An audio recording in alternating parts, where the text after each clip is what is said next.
जय श्री कृष्णा। राधे राधे। आज आप लोग सुनेंगे रविवार व्रत की कथा और आज है भैया दूज और साथ में सुनेंगे भैया दूज की कहानी। तो सबसे पहले सुनते हैं रविवार व्रत की कथा। रविवार व्रत की कथा के अनुसार प्राचीन काल में एक बुढ़िया माई रहती थी। वह नियमित रूप से रविवार का व्रत करती। रविवार के दिन सूर्योदय से पहले उठकर बुढ़िया माई स्नान आदि से निवृत्त होकर आंगन को गोबर से लीपकर स्वच्छ करती।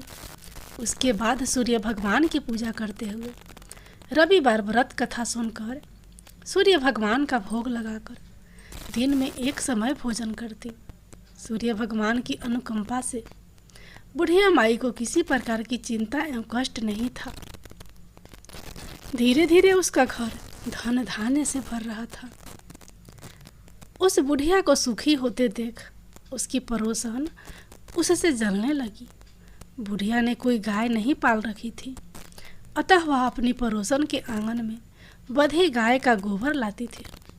पड़ोसन ने कुछ सोच समझकर अपनी गाय को घर के भीतर बांध दी। रविवार को गोबर ना मिलने से बुढ़िया अपना आंगन नहीं लीप सकी।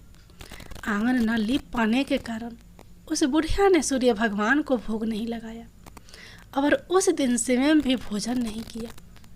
सूर्यास्त होने पर बुढ़िया भूखी प्यासी सो गई। प्रातःकाल सूर्योदय से पहले उस बुढ़िया माई की आँख खुली तो वह अपने घर के आंगन में सुंदर गाय और बछड़े को देखकर हैरान हो गई।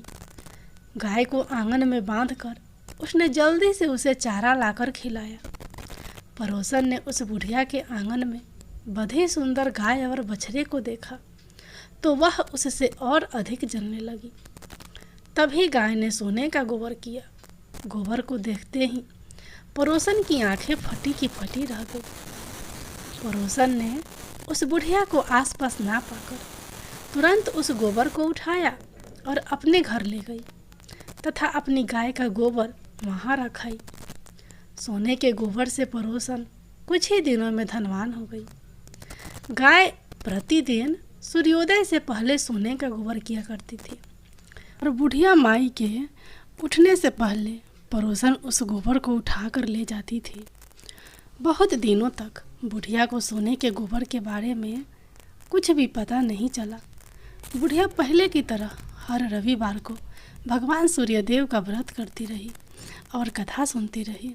लेकिन सूर्य भगवान को जब पड़ोसन की चालाकी का पता चला तो उन्होंने तेज आंधी चलाई। आंधी का प्रकोप देखकर बुढ़िया ने गाय को घर के भीतर बांध दिया। सुबह उठकर बुढ़िया ने सोने का गोबर देखा। उसे बहुत आश्चर्य हुआ। उस दिन के बाद बुढ़िया गाय को घर के भीतर बांधने लगी। सोने के गोबर से बुढ़िया कुछ ही दिन में बहुत धनी हो गई। उस बुढ़िया के धनी होने से पड़ोसन बुरी तरह जल भुनकर राख हो गई और उसने अपने पति को समझा बुझाकर उस नगर के राजा के पास भेज दिया। सुंदर गाय को देखकर राजा बहुत खुश हुआ। सुबह जब राजा ने सोने का गोबर देखा तो उसके आश्चर्य का ठिकाना न रहा। उधर सूर्य भगवान को भूखी प्यासी बुढ़िया माई को इस तरह से प्रार्थना करते देखकर उस पर बहुत करुणा आई। उसी रात सूर्य भगवान ने राजा को सपने में कहा, राजन, बुढ़िया की गाय व बछड़ा तुरंत लौटा दो, नहीं तो तुम पर विपत्तियों का पहाड़ टूट पड़ेगा, तुम्हारा महल नष्ट हो जाएगा। सूर्य भगवान के सपने से बुरी तरह भयभीत राजा ने प्रातः उठते ही गाय और बछड़ा बुढ़िया को लौटा दिया। राजा ने बहुत सा धन देकर बुढ़िया से अपनी गलती के लिए क्षमा मांगी। राजा ने पड़ोसन और उसके पति को उनके इस दुष्टता के लिए दंड दिया। फिर राजा ने पूरे राज्य में घोषणा कराई कि सभी स्त्री पुरुष रविवार का व्रत किया करे, सूर्य भगवान का जल दिया करे। रविवार का व्रत करने से सभी लोगों के घर धन धन से भर गया। राजतय में चारों ओर खुशहाली छा गई। स्त्री पुरुष सुखी जीवन यापन करने लगे तथा सभी लोगों के शारीरिक कष्ट भी दूर हो गए। सूर्य भगवान की जय। एक बुढ़िया माई थी, उसके 7 बेटे और एक बेटी थी। बेटी की शादी हो चुकी थी। जब भी उसके बेटे की शादी होती, फेरों के समय एक नाग आता और उसके बेटे को डस लेता था। बेटे की वहीं मृत्यु हो जाती और बहू विधवा। इस तरह उसके 6 बेटे मर गए। 7वें की शादी होनी बाकी थी। इस तरह अपने बेटों के मर जाने के दुख से बूढ़ी माई रो रो के अंधी हो गई थी। भाई दूज आने को हुई तो भाई ने कहा कि मैं बहन से तिलक कराने जाऊंगा। माँ ने कहा ठीक है। उधर जब बहन को पता चला कि उसका भाई आ रहा है तो वह खुशी से पागल होकर पड़ोसन के घर गई और पूछने लगी कि जब बहुत प्यारा भाई घर आए तो क्या बनाना चाहिए।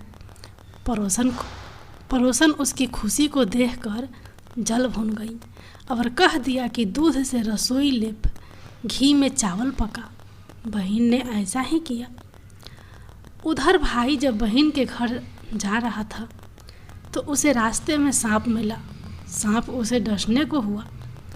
भाई बोला तुम मुझे क्यों डस रहे हो।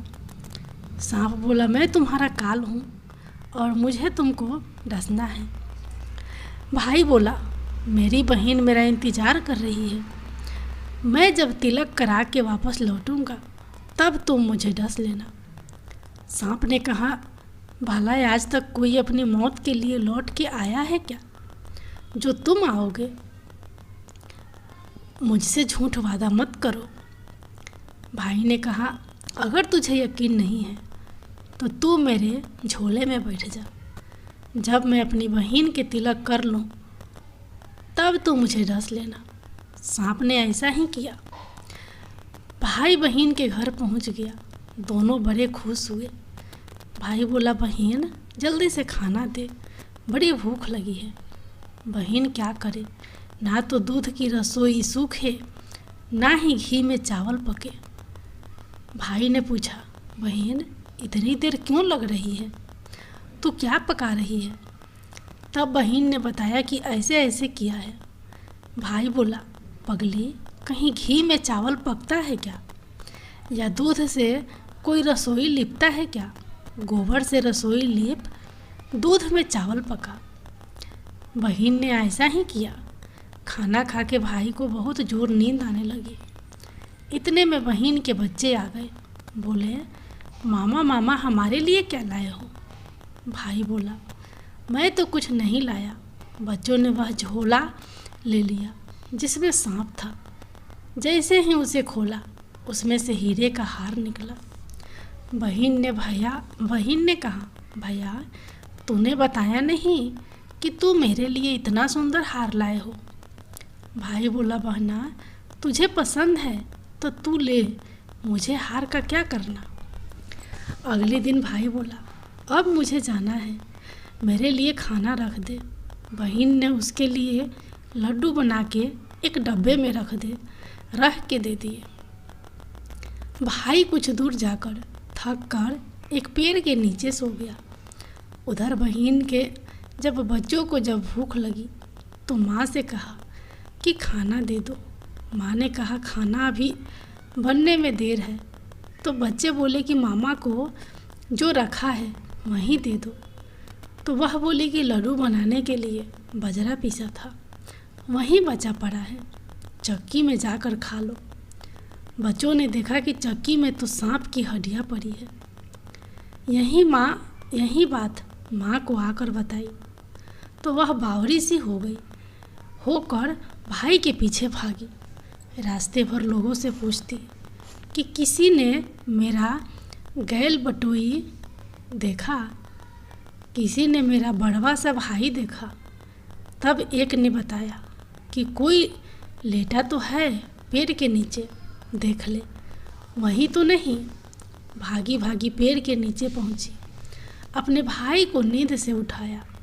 भैया भैया कहीं तूने मेरे लड्डू तो नहीं खाए। भाई बोला ये ले तेरे लड्डू, नहीं खाए मैंने, ले दे के लड्डू ही तो दिए थे, उसके पीछे पीछे आ गई। बहन बोली, नहीं भाई, तू झूठ बोल रहा है, ज़रूर तूने खाया है, अब तो मैं तेरे साथ चलूँगी। भाई बोला, तू ना मान रही है तो चल। फिर चलते चलते बहन को प्यास लगती है। वह भाई को कहती है कि मुझे पानी पीना है। भाई बोला, अब मैं यहाँ तेरे लिए पानी कहाँ से लाऊं? देख, दूर कहीं चील उड़ रही है, चली जा, वहाँ शायद तुझे पानी मिल जाए। तब बहन वहाँ गई और पानी पीकर जब लौट रही थी तो रास्ते में देखती है कि एक जगह ज़मीन में 6 शिलाएँ गढ़ी है और एक बिना गढ़े रखी हुई थी। उसने एक बुढ़िया से पूछा कि ये शिलाएँ कैसी हैं? उस बुढ़िया ने बताया कि एक बुढ़िया है, उसके 7 बेटे थे, 6 बेटे तो शादी के मंडप में ही मर चुके हैं, तो उनके नाम की ये शिलाएँ ज़मीन में गढ़ी है। अभी 7वें की शादी होनी बाकी है, जब उसकी शादी होगी तो वह भी मंडप में ही मर जाएगा, तब यह 7वीं शिला भी ज़मीन में गड़ जाएगी। यह सुनकर बहन समझ गई, ये शिलाएँ किसी और की नहीं बल्कि उसके भाइयों के नाम की है। उसने उस बुढ़िया से अपने 7वें भाई को बचाने का उपाय पूछा। बुढ़िया ने उसे बतला दिया कि वह अपने 7वें भाई को कैसे बचा सकती है। सब जानकर वह वहाँ से अपने बल खुले करके पागलों की तरह अपने भाई को गालियाँ देती हुई चली। भाई के पास आकर बोलने लगी, तू तो जलेगा, कूटेगा, मरेगा। भाई उसके ऐसे व्यवहार को देखकर चौंक गया, पर उसे कुछ समझ नहीं आया। इसी तरह दोनों भाई बहन माँ के घर पहुँच गए। थोड़े समय के बाद भाई के लिए सगाई आने लगी। उसका शादी तय हो गई। जब भाई को सहरा पहनाने लगे तो वह बोली, इसको क्यों सहरा बांधेगा? सहरा तो मैं पहनूंगी, ये तो जलेगा, मरेगा। सब लोगों ने परेशान होकर सहरा बहन को दे दिया। बहन ने देखा उसमें कलंगी की जगह सांप का बच्चा था। बहन ने उसे निकाल के फेंक दिया। अब जब भाई घोड़ी चढ़ने लगा तो बहन फिर बोली, ये घोड़ी पर क्यों चढ़ेगा? घोड़ी पर तो मैं बैठूंगी, ये तो जलेगा, मरेगा, इसकी लाश को चील कौवे खाएंगे। सब लोग बहुत परेशान। सब ने उसे घोड़ी पर भी चढ़ाने दिया। अब जब बारात चलने को हुई तब बहन बोली, ये क्यों दरवाजे से निकलेगा? ये तो पीछे के रास्ते से जाएगा, दरवाजे से तो मैं निकलूंगी। जब वह दरवाजे के नीचे से जा रही थी तो दरवाज़ा अचानक गिरने लगा। बहन ने एक ईंट उठाया, एक ईंट उठाकर अपनी चुनरी में रख ली। दरवाज़ा वहीं की वहीं रुक गया। सब लोगों को बड़ा अचंभा हुआ। रास्ते में एक जगह बारात रुकी थी तो भाई को पीपल के पेड़ के नीचे खड़ा कर दिया। बहन कहने लगी, ये क्यों छाँव में खड़ा होगा? ये तो धूप में खड़ा होगा, छाँव में तो मैं खड़ी होंगी। जैसे ही वह पेड़ के नीचे खड़ी हुई, पेड़ गिरने लगा। बहन ने एक पत्ता तोड़कर अपनी चुनरी में रख लिया। पेड़ वहीं की वहीं रुक गया। अब तो सबको विश्वास हो गया कि ये बावली कोई जादू टोना सीख कर आई है, जो बार बार अपने भाई की रक्षा कर रही है। ऐसे करते करते फेरों का समय आ गया। जब दुल्हन आई तो उसने दुल्हन के कानों में कहा, अब तक तो मैंने तेरे पति को बचा लिया, अब तो ही अपने पति को और साथ ही अपने मरे हुए जेठों को बचा सकती है। फेरों के समय एक नाग आया। वो जैसे ही दूल्हे को डसने को हुआ, दुल्हन ने उसे एक लोटे में भर के ऊपर से प्लेट से बंद कर दिया। थोड़ी देर बाद नागिन लहर लहर करती आई। दुल्हन से बोली, तू मेरा पति छोड़। दुल्हन बोली, पहले तू मेरा पति छोड़। नागिन ने कहा, ठीक है, मैंने तेरा पति छोड़ा। दुल्हन, ऐसे नहीं, पहले 3 बार बोल। नागिन ने 3 बार बोला। फिर बोली कि अब मेरे पति को छोड़। दुल्हन बोली, एक मेरे पति से क्या होगा? हंसने बोलने के लिए जेठ भी तो होना चाहिए, एक जेठ भी छोड़। नागिन ने जेठ के भी प्राण दे दी। फिर दुल्हन ने कहा, एक जेठ से लड़ाई हो गई तो एक और जेठ वो विदेश चला गया तो तीसरा जेठ भी छोड़। इस तरह एक एक करके दुल्हन ने अपने 6 जेठ जीवित करा लिए। उधर रो रो के बुढ़िया का बुरा हाल था कि अब तो मेरा 7वां बेटा भी बाकी बेटों की तरह मर जाएगा। गांव वालों ने उसे बताया कि उसके 7 बेटा और बहुएं आ रही है। तो बुढ़िया बोली, अगर यह बात सच हो तो मेरी आंखों की रोशनी वापस आ जाए और मेरे सीने से दूध की धार बहने लगे। ऐसा ही हुआ। अपने सारे बहू बेटों को देखकर वह बहुत खुश हुई। बोली, यह सब तो मेरी बावली का किया है, कहाँ है मेरी बेटी? सब बहन को ढूंढने लगे। देखा तो वह भूसे की कोठरी में सो रही थी। जब उसे पता चला कि उसका भाई सही सलामत है तो वह अपने घर को चली। उसके पीछे पीछे सारी लक्ष्मी भी जाने लगी। बुढ़िया ने कहा, बेटी पीछे मुड़ के देख, तू सारी लक्ष्मी ले जाएगी तो तेरे भाई भाभी क्या खाएंगे? तब बहन ने पीछे मुड़ के देखा और कहा, जो माँ ने अपने हाथों से दिया वह मेरे साथ चल, बाद बाकी का भाई भाभी के पास रह। इस तरह एक बहन ने अपने भाई की रक्षा की।